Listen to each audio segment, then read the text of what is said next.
नमस्कार, जेके प्राइम में आपका स्वागत है। मैं हूं विनोद कुमार। दर्शकों, थर्ड वेव को लेकर के यूटी जम्मू कश्मीर में तैयारियां तेज हो गई हैं। सभी डिप्टी कमिश्नर ने अपने अपने एरिया का ब्यौरा इकट्ठा करना शुरू कर दिया है। कुछ एरियाज में कंटेनमेंट जोन बनाने की तैयारी की जा रही है, कुछ इंप्लीमेंटेशन एसओपी को इन्फोर्स करना है, किस तरीके से किया जाएगा, और कुछ एरियाज में टीकाकरण पर जोर दिया जा रहा है। लेकिन आज उपराज्यपाल मनोज कुमार सिन्हा ने एक मरतबा फिर साफ कर दिया। उन्होंने कहा कि 18 वर्ष से ऊपर वाले सभी लोगों को टीकाकरण के बाद ही कॉलेज और यूनिवर्सिटीज खोलने का विचार किया जाएगा। उन्होंने कहा कि वाजिब मांग है, जो अभिभावक डिमांड कर रहे हैं कि यूनिवर्सिटी और कॉलेजेस खोलने चाहिए, वो वाजिब है। सरकार भी इसको लेकर के चिंतित है, लेकिन साथ ही साथ जरूरी है कि सबको वैक्सीनेशन हो जाए और वैक्सीनेशन के बाद ही इन स्कूलों को खोलने पर, कॉलेजेस और यूनिवर्सिटीज को खोलने पर विचार किया जाए।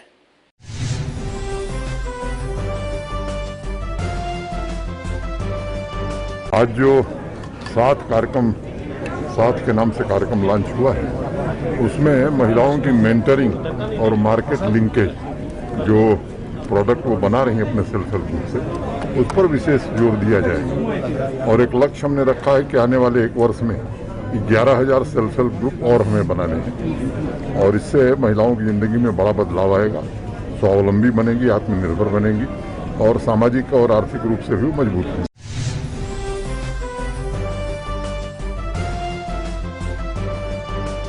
दर्शकों, कटरा धर्मनगरी है, वहां पर भक्तों का, श्रद्धालुओं का तांता लगा रहता है। एक अनुमान के मुताबिक हर साल 1 करोड़ के करीब भक्त माता वैष्णो देवी के दर्शनों के लिए आते हैं। ये रियासी डिस्ट्रिक्ट में पड़ता है, और रियासी डिस्ट्रिक्ट में जब बाहर से लोग आते हैं तो पॉजिटिव मामले आने की आशंकाएं बढ़ जाती हैं। और थर्ड वेव में ये कहा जा रहा है कि बाहर से जो ट्रेवलर्स होंगे उनके कारण भी थर्ड वेव ज्यादा प्रभावशाली हो सकती है। डिप्टी कमिश्नर ने खुद, चरणदीप सिंह ने खुद जाकर के वहां पर कटरा में जाकर के लोगों से मुलाकात की, लोगों को किट्स भेंट की जिसमें मास्क था, बाकी दीगर चीजें थी। सबके साथ मुलाकात की, एश्योर्ड किया उनको कि आपको सरकार पूरा ताबुन, प्रशासन पूरा ताबुन करेगी, लेकिन आपने भी सरकार के साथ पूरा सहयोग करना है। यानी हर एक डिप्टी कमिश्नर बड़ा सक्रिय हो गया है और किसी न किसी तरीके से वो चाहते हैं कि इस वेव थर्ड को रोका जाए।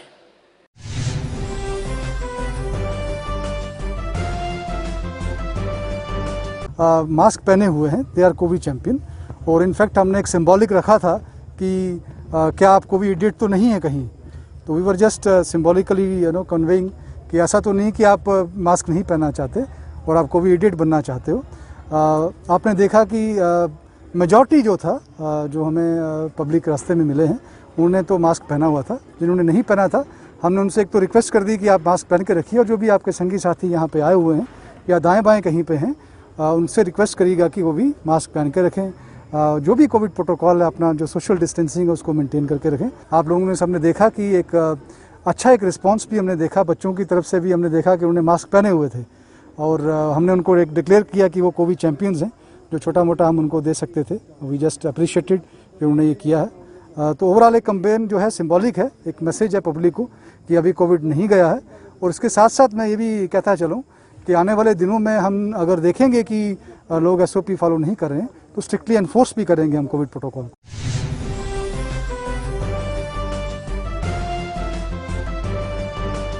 दर्शकों, डिप्टी कमिश्नर सांबा और एसएसपी सांबा ने भी देर शाम को प्रेस कॉन्फ्रेंस की थी, स्थिति का आंकलन किया था। आंकलन करने के बाद उन्होंने पाया कि वाकई में जो रियायतें हमने दी हैं उसका दुरुपयोग हो रहा है, और सख्ती शुरू कर दी। कल देर शाम को ही 11:30 बजे, देर रात को कुछ जगहों पर छापे मारे गए, कुछ दुकानों को सील किया गया, और आज सुबह तड़के से ही सख्ती शुरू हो गई।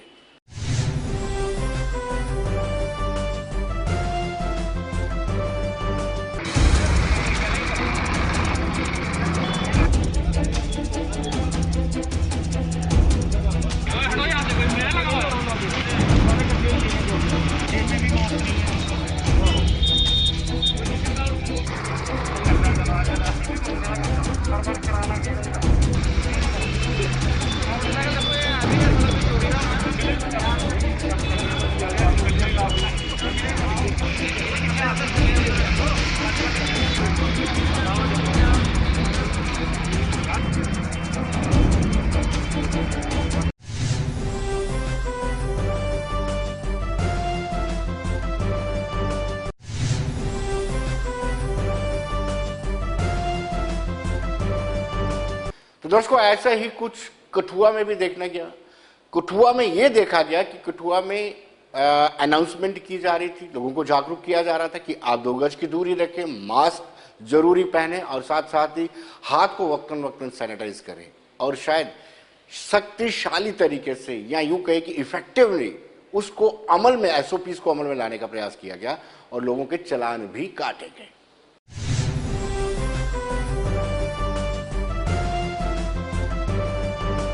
कि हमारी यूटी गवर्नमेंट ने एक बड़ा स्ट्रिक्ट रात को एक ऑर्डर जारी किया है, जिसके तहत कि जो भी आपको पता होगा कि सीनियर लेवल पे जो मीटिंग्स इनकी हुई हैं उनके अकॉर्डिंगली अक्टूबर में जो है 3rd जो वेव है उसके आने की पूरी आशंका है। उसके तहत यूटी गवर्नमेंट ने ये पहले डिसाइड किया हुआ है कि हम इसको 1 महीना पहले ही लोगों को जो कोविड एप्रोप्रिएट बिहेवियर है उसका जो पालन करना हमें ये अनिवार्य है।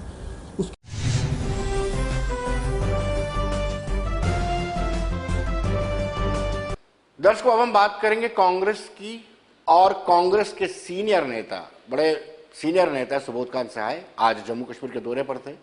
उन्होंने प्रेस कॉन्फ्रेंस की और प्रेस कॉन्फ्रेंस में कहा कि जो केंद्र सरकार ने, खास तौर पर प्रधानमंत्री नरेंद्र मोदी का नाम लेते हुए उन्होंने कहा, जो मॉनेटाइजेशन का सिस्टम केंद्र सरकार कर रही है वो हमारी संपत्ति जो 70 दशकों से 7 दशकों से 70 सालों से जो संपत्ति देश के लिए बनाई गई थी उसको औने पौने दामों में अपने खास लोगों को वितरित कर रही है। आइए देखते क्या कहना है।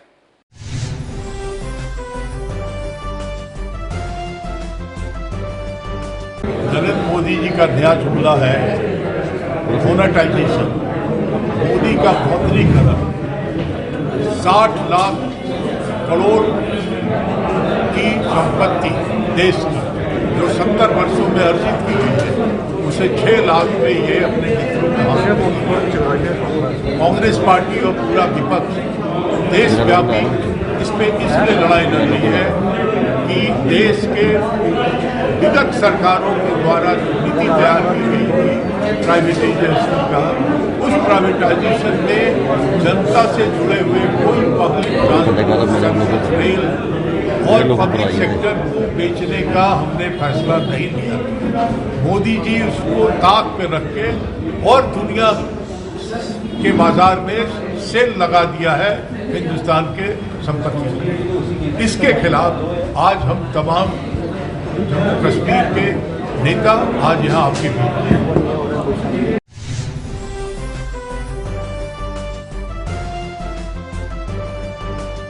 दोस्तों, उसके बाद उमर अब्दुल्ला जो फॉर्मर यूनियन मिनिस्टर भी रहे हैं और फॉर्मर चीफ मिनिस्टर भी रहे हैं और वाइस प्रेसिडेंट है नेशनल कॉन्फ्रेंस, वो प्रेस कॉन्फ्रेंस कर रहे थे। उनसे जब हमने ये सवाल पूछा कि औने पौने दामों में मॉनेटाइजेशन किया जा रहा है तो उन्होंने कहा कि मैं इसका विरोध नहीं करता हूं।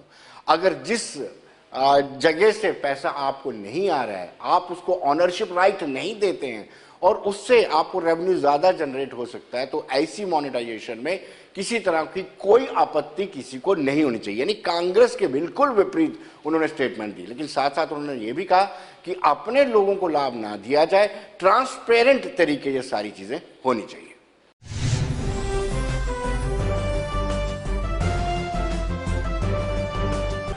I think it's important that you draw a distinction between privatization and monetization. Monetization is giving an asset on a lease, but not transferring the ownership of that asset. I see no reason why I should be opposed to a scheme that is looking to monetize an asset that is otherwise not being able to give me a suitable return. If these same assets were being privatized, I would then have questions to ask the government. But as far as monetizing an asset is concerned, if the ownership of that asset is not being transferred and the government is able to earn from an asset that is otherwise dead, I support any scheme that will allow the government to raise revenue without putting the burden on the everyday people. My opposition is to the heavily taxed fuel. The way you are taxing petrol, the way you are taxing diesel, the way every day gas cylinder prices are going up. I am opposed to that. I would not oppose a scheme that allows you to monetize an asset without transferring ownership of that asset. Yes, I hope that the process that is followed is a transparent one, that it is not only friends of the BJP that benefit from this scheme. There should be an open, transparent bidding process. Let those the people who succeed in that bid come forward. Let those assets be monetized and let the benefit of that come to the people of India.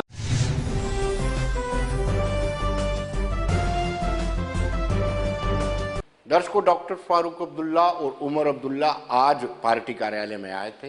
Party के जम्मू संभाग के senior नेताओं से बंद कमरे में उन्होंने बातचीत की और बातचीत में यहाँ लब्बो लबाव जो साफ दिख रहा था वो ये था कि कहीं ना कहीं चुनाव की तैयारियां की जा रही हैं।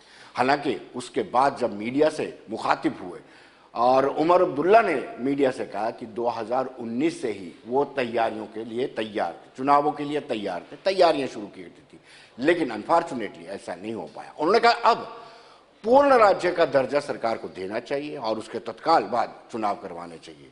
हालांकि जब ये एक सवाल मरतबा फिर से पूछा गया कि अगर पूर्ण राज्य का दर्जा नहीं दिया जाता है तो क्या पार्टी चुनाव नहीं लड़ेगी। हालांकि आपको बताते चले दर्शकों, कल ही डॉक्टर फारूक अब्दुल्ला ने यह माना था कि अपनी गलती को तस्लीम किया था कि पंचायती चुनाव उन्होंने ना लड़के गलती की है, लेकिन आज उमर अब्दुल्ला ने कहा कि अगर और मगर इन बातों का जवाब नहीं दिया जाता है, लेकिन स्टेटहुड का दर्जा पहले मिलना चाहिए।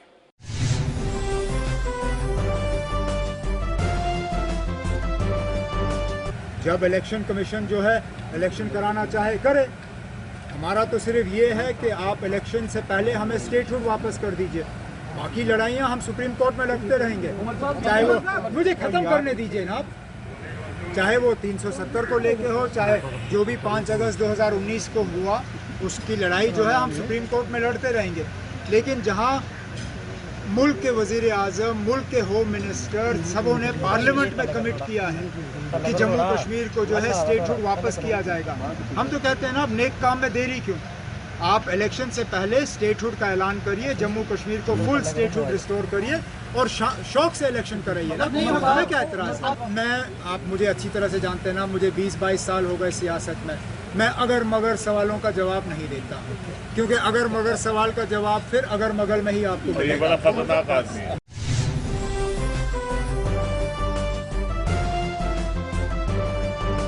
दर्शकों, तालिबान को लेकर के पूछे सवाल पर उन्होंने कहा कि अगर केंद्र सरकार बातचीत कर रही है तालिबान के साथ, तो केंद्र सरकार को यह स्पष्ट करना होगा कि तालिबानी आतंकवादी हैं। अगर आतंकवादी हैं तो उनसे बातचीत क्यों की जा रही है? अगर आतंकवादी नहीं हैं तो उनके बैंक अकाउंट क्यों सीज किए गए हैं? अगर वो आतंकवादी नहीं है तो फिर बाकी तंजीमों पर क्यों बैन लगाया गया है?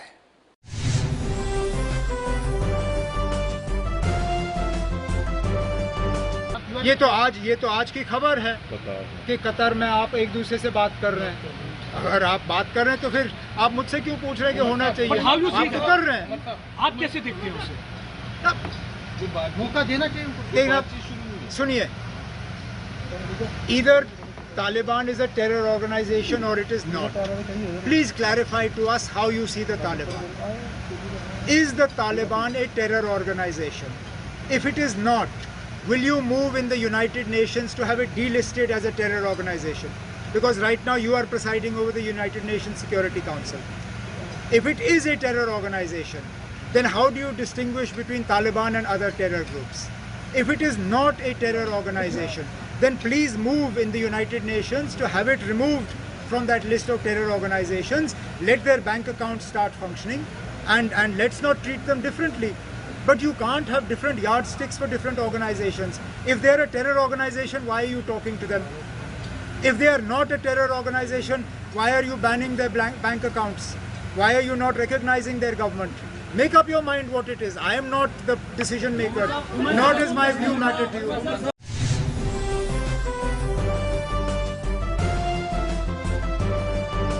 दर्शकों, यूटी जम्मू कश्मीर में महिलाओं को आत्मनिर्भर बनाने के लिए साथ एक स्कीम शुरू की गई है, जिसके तहत महिलाओं को आत्मनिर्भर बनाया जाएगा।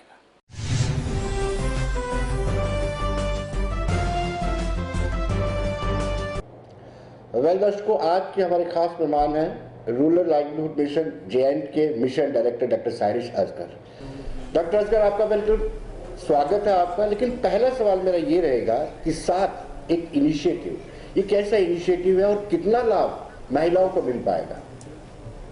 जी विनोद जी, दिस इनिशिएटिव ये जो 7 है, इसका जी। मतलब ही है रूरल एंटरप्राइज एक्सेलरेशन प्रोग्राम। जी। ये बेसिकली हमारी जो भी रूरल औरतें हैं और जो एसएचजी से जुड़ी हुई हैं, वो हैं कोई 4 लाख औरतें जो जेएनके में उम्मीद से जुड़ी हुई हैं। जी। इन 4 लाख औरतों को हम टारगेट कर रहे हैं और 7 का प्रोग्राम जो है वो बेसिकली इन औरतों के जिन्होंने छोटे छोटे एंटरप्राइज खोले हुए हैं, जैसे किसी की किराने की शॉप है, किसी ने छोटा बुटीक खोला है या पार्लर खोला है, या एग्रीकल्चर रिलेटेड एक्टिविटीज़ कर रही हैं, कोई फार्म पे काम कर रही है। इन सारी एक्टिविटीज़ करने वाली औरतों को हम ट्रेन करना चाहते हैं कि वो अपने किसी जो भी प्रोडक्ट वो बना रही हैं उसको पैकेजिंग कैसे करें, उनकी ब्रांडिंग कैसे करें और फिर उनकी मार्केटिंग कैसे करें। ना ही सिर्फ अपने लोकल मार्केट्स में बेचें, बल्कि मार्केट से निकल के सिटीज़ में कैसे बेच सकती हैं, दूसरी सिटीज़ में कैसे बेच सकती हैं, ई मार्केटिंग प्लेटफॉर्म्स पे कैसे बेच सकती हैं, नेशनली एंड इवन इंटरनेशनली। सो ये नॉलेज और स्किल सेट्स हम इनको देना चाहते हैं, जिससे इन सारी औरतों को बहुत लाभ होगा। मुझे नहीं लगता कि इसमें आपको ज़्यादा मेहनत कहीं ना कहीं कन्विंस करने में या उनको जागरूक करने में लगेगी, क्योंकि अब ग्रामीण महिलाओं की बात कर रहे हैं, कि या ये शहरी इलाकों में भी रहेगा? नहीं, ये सिर्फ ग्रामीण औरतों के लिए है, जी, क्योंकि रूरल लाइवलीहुड मिशन जो है वो सिर्फ रूरल औरतों को टारगेट करता है। हमारी जो रूरल औरतें हैं ऑलरेडी जो हमसे जुड़ी हुई हैं वो 4 लाख औरतें हैं, और इस तरह से हम चाहते हैं कि ये जो औरतें जो डिफरेंट एंटरप्राइज में काम कर रही हैं, इनको और हम लाभ दे सकें। ऑलरेडी ये कुछ काम कर रही हैं, लेकिन इनको अभी भी काफ़ी चीज़ें जो नॉलेज गैप है वो इसी में है कि वो अपने प्रोडक्ट्स को किस तरह से आगे अच्छे से बेचें ताकि उन्हें ज़्यादा मुनाफा हो। और हमारा टारगेट ये भी है कि हम ऐसे रोल मॉडल्स बनाएं, ऐसे एम्बेसडर्स बनाएं जो सिर्फ सेल्फ हेल्प ग्रुप की औरतों के लिए नहीं बल्कि पूरे रूरल वुमेन के लिए एक तरह से रोल मॉडल का काम करें कि अगर इनका बिजनेस अच्छा चल सकता है तो हमारा भी चल सकता है। जो फिगर आप बता रही है डॉक्टर साहिबा, 4 लाख के करीब, वो ऑलरेडी रजिस्टर्ड है। जो लोग और रजिस्टर्ड होना चाहते हैं, जो महिलाएं चाहती हैं कि हम भी आत्मनिर्भर बने आपकी 7 स्कीम के साथ, उनको क्या करना पड़ेगा? आसान भाषा में बताएं। जी, तो हमारे साथ जो ऑलरेडी जुड़ी हुई हैं उनके अलावा भी हम और औरतों को जोड़ना चाहते हैं। हमारा जो एक मास्टर प्लान ये है कि हम अगले 10 सालों में इसको 4 से हम ऑलमोस्ट 14 लाख लेके जाएं, मतलब हर साल 1 लाख जो है वो हम ऐड करना चाहते हैं। इस साल का टारगेट जो चीफ सेक्रेटरी साहब ने भी अपनी काफ़ी मीटिंग्स में दोहराया है वो है 11,000 सेल्फ हेल्प ग्रुप्स। तो 11,000 सेल्फ हेल्प ग्रुप्स का मतलब है 1,10,000 औरतें। तो इस साल का हमारा टारगेट है कि हम और 1,10,000 औरतों को अपने साथ जोड़ें, और ये टारगेट जो है वो हर साल हम बनाएंगे और उसको बढ़ाएंगे। तो औरतों को इससे जुड़ने के लिए बस एक चीज़ करनी है कि जो भी हम ब्लॉक्स में सोशल मोबिलाइजेशन राउंड्स करते हैं, जिसमें हमारे ब्लॉक में और जो रिसोर्स पर्सन है और जो हमारा कार्डर है कम्युनिटी का, वो घर घर जाता है, मीटिंग्स करते हैं, हम वीकली मीटिंग्स करते हैं, तो वो उनसे जुड़ें। और ये मैं आपके माध्यम से भी उन तक ये इन्फॉर्मेशन पहुंचाना चाहती हूँ कि इसमें जुड़ने का कोई भी मुश्किल तरीका नहीं है। इसमें सिर्फ आपने रजिस्टर करना होता है हमारे ब्लॉक मैनेजर के साथ, और हमारी सीसीज होती हैं, क्लस्टर कोऑर्डिनेटर्स होती हैं, उनके साथ आपने रजिस्टर करना है, जो आपका बैंक अकाउंट खोलेंगी, आपको सेल्फ हेल्प ग्रुप में एसिमुलेट करेंगी, आपको वीकली मीटिंग्स में, मंथली मीटिंग्स में बताएंगी कि किस तरह से सेविंग्स करनी है, बैंक के साथ आपने किस तरह से लिंकेज करनी है, आपने अपने अकाउंट को कैसे मॉनिटर करना है। तो ये सब चीज़ हम बताएंगे आपको सिर्फ हमारे क्लस्टर कोऑर्डिनेटर्स, मोबिलाइजर्स और कार्डर के साथ जुड़ना है। डॉक्टर सरिश, एक तो आपने कहा कि जिन लोगों ने ऑलरेडी जो आत्मनिर्भर है, जिनका अपना वेंचर है, जो इंडिविजुअली भी काम कर रही हैं, उनको भी और सेल्फ हेल्प ग्रुप को कैसे आप कोऑर्डिनेट करेंगे? अगर वो इंडिविजुअली कर रही है, उसको सेल्फ हेल्प ग्रुप में कैसे जोड़ेंगे आप?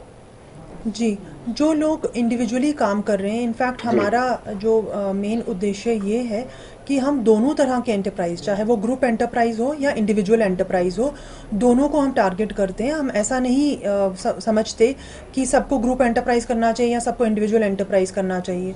जो ग्रुप एंटरप्राइज कर रहा है हम उनको भी सपोर्ट करते हैं, और जो इंडिविजुअल एंटरप्राइज कर रहे हैं हम उनको भी सपोर्ट करते हैं। इसमें कोऑर्डिनेशन की ज़रूरत नहीं पड़ती, क्योंकि जो सेल्फ हेल्प ग्रुप से जुड़ी औरतें हैं ना, उनको हम यही समझाते हैं कि अगर आप अलग अलग काम करना चाहते हैं तब भी आपके ग्रुप में रहने का ये फ़ायदा होता है कि आपको लोन जो है वो एक इंटरनल लेंडिंग जिसको हम कहते हैं इंटरनल लेंडिंग से मिलता है।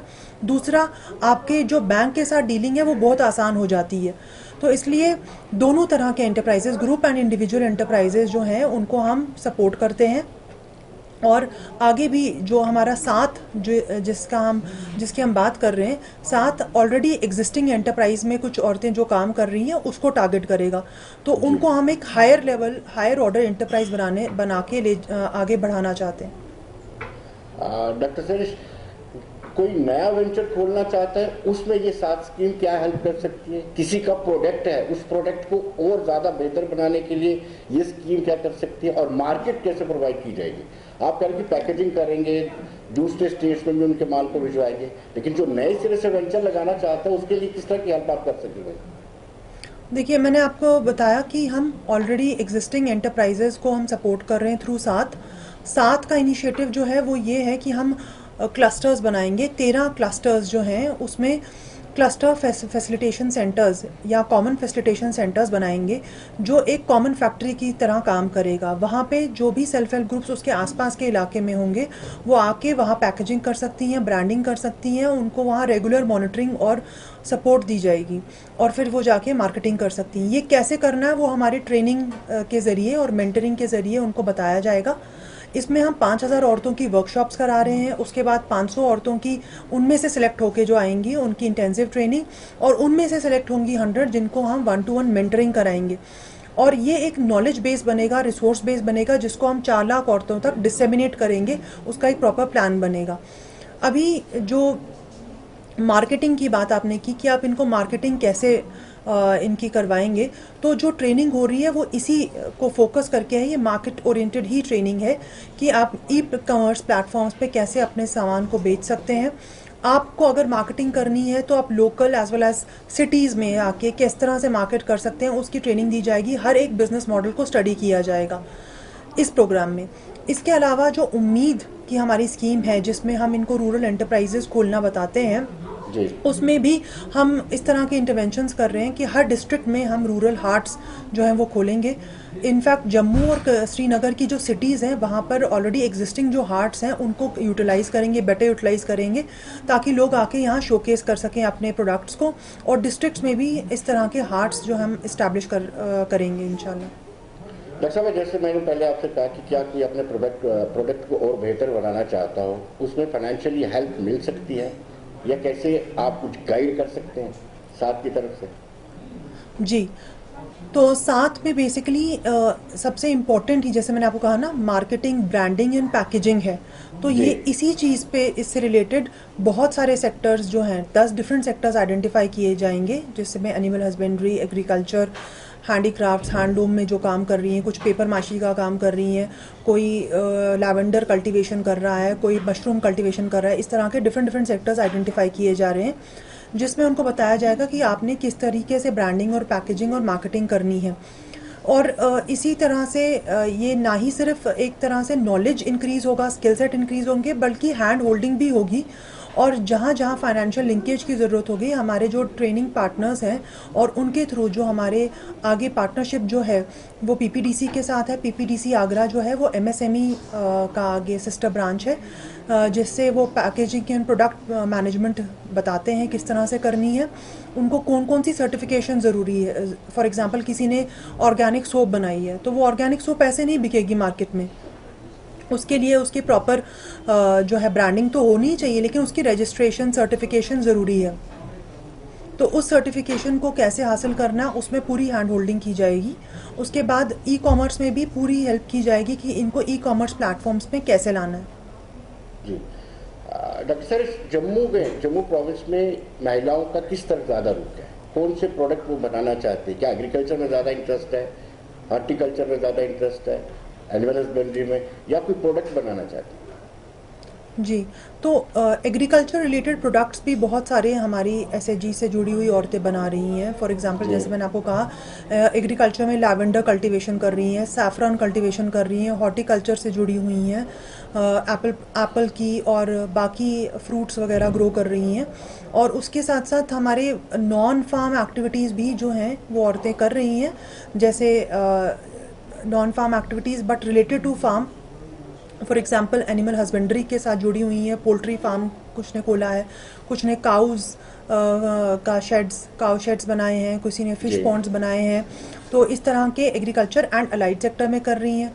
कुछ जो हैं वो हैंडीक्राफ्ट्स हैंडलूम्स में भी, जैसे गद्दे नमदे, हमने देखा है कि जो हमारी चिनाब बेल्ट है वहाँ गद्दे नमदे इस तरह की चीज़ें, या ज़ीरा, काला ज़ीरा, वहाँ पे वो प्रोडक्शंस हो रही हैं, वॉलनट्स की प्रोडक्शंस हो रही हैं। तो इस तरह से काफ़ी एग्रीकल्चर से रिलेटेड मैक्सिमम है, but non agriculture related activities, handicraft, handloom, paper माशी, इस तरह के भी लोग काम कर रहे हैं। लेकिन उनको ज़रूरत जो है वो एक डायरेक्शन की है कि किस तरीके से वो अपने प्रोडक्ट को उस, फॉर एग्जांपल किसी ने कोई गारमेंट जो है उस पर काम किया है, कौन सा कलर बिकता है मार्केट में, कौन सा टेक्सचर बिकता है, वो काम तो कर रही हैं, लेकिन क्या मार्केट में उसकी डिमांड है, किन चीज़ों की डिमांड है। तो ये सब चीज़ें बताना, उन्हीं पे काम करना। हार्ड वर्क तो ये कर रही हैं, but we really want them to do smart work. So इसलिए ये ट्रेनिंग ज़रूरी है। उसके बाद बैंक के साथ, bank money is not a problem. जैसे आज चीफ सेक्रेटरी साहब ने भी हमारी लॉन्च में कहा कि मुद्रा स्कीम हो गई या स्टैंड अप इंडिया स्कीम होगी, विमेन ओरिएंटेड स्कीम्स हैं ये जो गवर्नमेंट ऑफ इंडिया की हैं। हमारा उद्देश्य ये है कि ऑलरेडी एग्जिस्टिंग जो गवर्नमेंट स्कीम्स के साथ इनको कैसे जोड़ा जाए, बिकॉज बहुत सारे सेक्टर्स में बहुत सारी स्कीम्स हैं, लेकिन वो औरतों तक पहुंचानी बहुत ज़रूरी है कि ये है स्कीम जो आपके लिए है, उसमें हम इनकी मदद करना चाहते हैं, and that is our main aim. जी डॉक्टर साहब, आपसे ये जानना जरूरी है कि आपकी इंस्ट्रक्शन तो लगातार इनसे होती रहती है, कैसा रुझान है, क्या उनमें उत्साह है 7 स्कीम को लेकर के जो आज लॉन्च हुई है? बिल्कुल, आपने देखा कि आज लॉन्च में भी हमारे जम्मू डिवीज़न और कश्मीर डिवीज़न की सारी लगभग औरतें जो हैं हमसे जुड़ी हुई थी वीडियो कॉन्फ्रेंसिंग के ज़रिए। और यहाँ कुछ स्पीकर्स भी आई हुई थी जिन्होंने एक बहुत ज़्यादा एक्साइटेड थी और उम्मीद दिखा रही थी कि इस 7 प्रोग्राम से उनको काफ़ी फ़ायदा होगा, क्योंकि ऑलरेडी जो जिस तरह की इकोनॉमिक एम्पावरमेंट हम चाहते हैं, प्राइम मिनिस्टर चाहते हैं, हमारे लेफ्टिनेंट गवर्नर साहब चाहते हैं, वो यही चाहते हैं कि औरतें जो हैं वो जो हैं सिर्फ ब्रेड मेकर नहीं रहें, वो ब्रेड अर्नर भी बने फैमिली की। जी, और वो अपने फैमिली को भी सपोर्ट करें, और साथ ही साथ उनकी जो सोशल पोजीशन है, जो सोसाइटी में जो पोजीशन है उनकी, जब वो इकोनॉमिकली बेटर होगी तब उनकी सोशल पोजीशन, उनकी रिकग्निशन भी बढ़ेगी।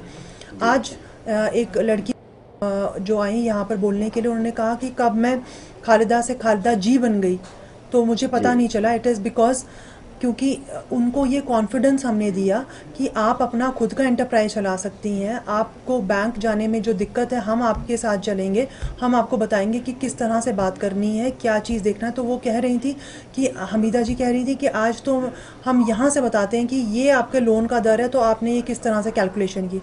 एंड ये जो औरतें हैं ये उतनी पढ़ी लिखी नहीं है, उतनी ग्रेजुएट या पोस्ट ग्रेजुएट्स नहीं हैं, ये आम घरों में रहने वाली ऐसी औरतें हैं जिन्होंने ये साबित कर दिया है कि अगर आप में वो इच्छा शक्ति है तो आप कोई भी मंजिल जो है वो पा सकते हैं।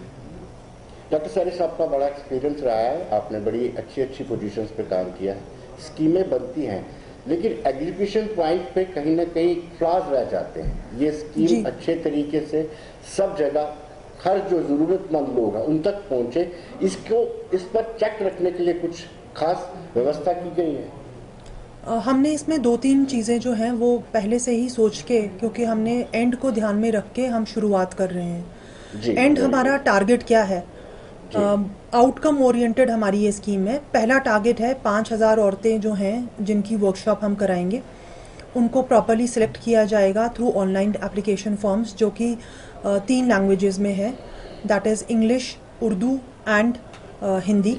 उसके अलावा हम जो है उस 500 औरतों की इंटेंसिव ट्रेनिंग उनमें से कराएंगे और फिर 100 की मेंटरिंग कराएंगे। तो हमारा जो आउटकम है वो ये है कि by the end of 4 months हमारे पास ये एक ट्रेंड तरह से काडर हो जाएगा, जिससे हम फर्दर कैसे अपना फ़ायदा उठा सकेंगे कि हम बाकी औरतें जो रूरल एरियाज़ में रह रही हैं, इनके घरों के आसपास रह रही हैं, उन सब तक ये इंफॉर्मेशन और स्किल्स पहुँचाएंगे के लिए। जी डॉक्टर साहब, बहुत बहुत शुक्रिया आपका, थैंक यू, धन्यवाद। Thank you so much.